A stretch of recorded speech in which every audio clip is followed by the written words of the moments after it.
ស្រង់លំឲ្យដល់វគ្គស្រង់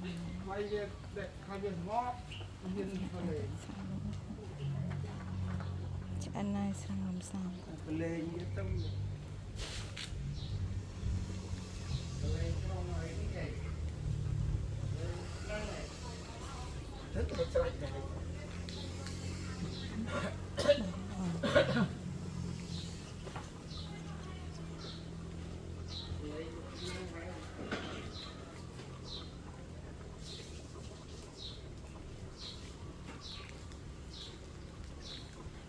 នេះទេនេះហើយមកស្រង់នេះមិនដាំទឹកអីនេះទឹកម៉ែទឹកដើមនោះម៉ែអើយ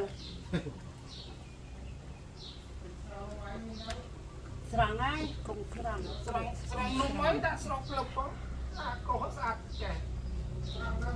ស្រង់ហើយកុំស្រង់